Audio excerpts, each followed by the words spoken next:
And welcome to Be Less Stupid, the show for people interested in knowing how the world really works. And a quick favor before we begin, if you enjoy the show, please like our Facebook page. That way you'll get new episodes in your timeline 2 or 3 times a week. And if you think your friends will like the show, please share it with them. Thank you very much. That message was brought to you by the Facebook share button. So, on this episode, why your memory sucks. Plus, why you can recall nearly every detail of the first porno you ever saw 30 years ago, but 2 minutes later, you can't remember that your spouse asked you to take the trash out.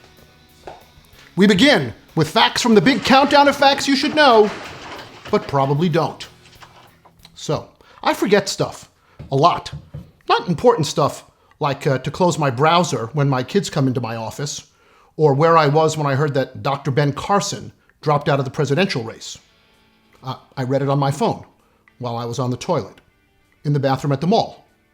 The one by the Wetzel's Pretzels, not the one by the food court. That one smells like a cat's ass. Anyway, when I'm in the shower, I sometimes forget if I washed my hair. I always forget people's names I just met. And last week, I forgot to bring muffins home to my wife and my kids, even though my wife had called me just like 15 minutes before I got home. So I wanted to know how I could forget something like that after, quite frankly, just really a few minutes. My wife thinks it's because I'm a thoughtless jerk. But I think that that's only part of it. To understand, let me rewind just a bit. When my wife called for the muffins, I was stuck in traffic. It was raining, and in LA, when it rains, people drive like they're being shot at. It was dark out. The road was slick. There was an accident in the opposite lane.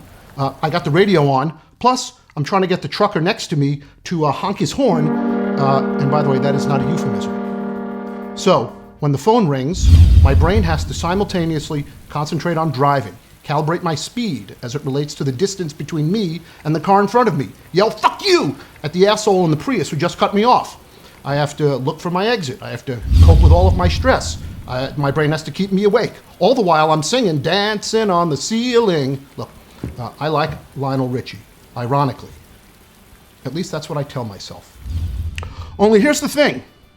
Our brains, like a one-armed juggler, are not equipped to do multiple tricks simultaneously and to do them all well. Now, more on that in just a bit. But first, the brain stores various types of information differently.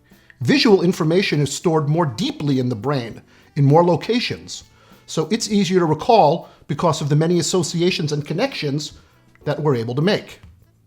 That's why you remember every scene, every camera angle, every position in the first porno that you ever saw. Even what kind of pizza the female star had delivered. And yet, you can't remember even one thing you talked about the night that you lost your virginity, or even how much you paid. Each detail that you remember leads to more neurological connections, which leads to remembering even more details.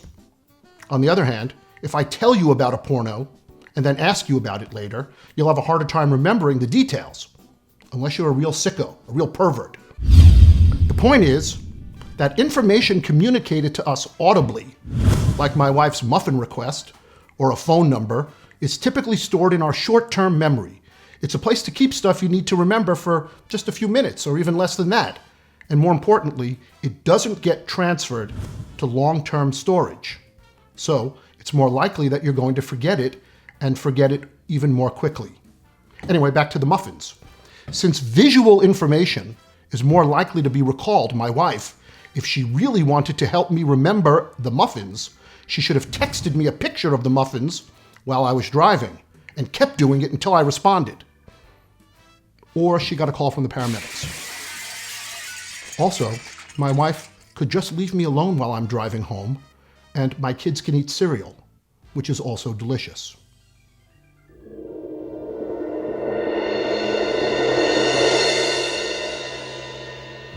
Okay, and now it's time for you to play along at home. We've got some experiments here for you to try that I think you'll find pretty interesting. I want you to see how our brains are not designed to do multiple things simultaneously. In just a moment, I'm going to put up a 7-digit number on the screen. You look at it for 10 seconds. Then, after 10 seconds, I'll put up 5 7-digit numbers, one of which will be the original sequence of numbers. You decide which was the original sequence. Okay, here goes. Here's the first 7-digit number.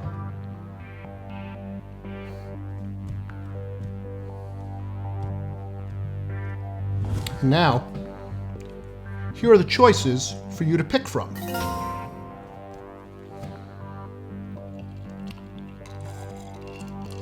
My guess is that was pretty easy, right? You probably picked C, and that's the right answer. Now, let's try the same experiment one more time. Only after I show you the new 7-digit number, I want you to say the alphabet backwards in your head. And then we'll see if you can recall the original sequence.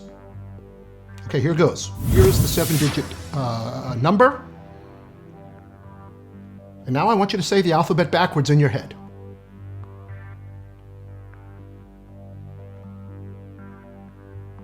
And now, here are the choices for you to choose from. Pick one of these sequences as the original sequence of numbers that you just saw. That's a lot harder, right? Did you choose A? I'm kidding. It was E. The thing is that your brain is trying to do two things simultaneously. Put the sequence of numbers into short-term storage while also trying to recall the alphabet backwards. You see, you can't do it. Anyway, let's try this one more time.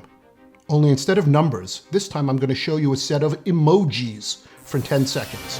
Then, after you see the emojis, say the alphabet backwards. You ready? And go. All right, now say the alphabet backwards.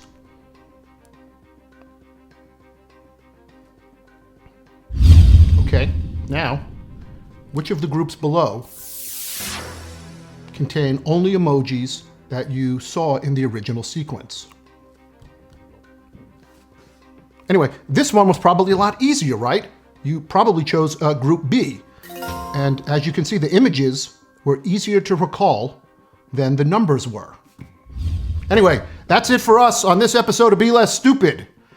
Please like our Facebook page so you'll get Be Less Stupid in your timeline 2 or 3 times a week. And remember, if you like it, to please share it with your friends. That's how we spread the good word. Thank you very much, and I will see you next time on Be Less Stupid.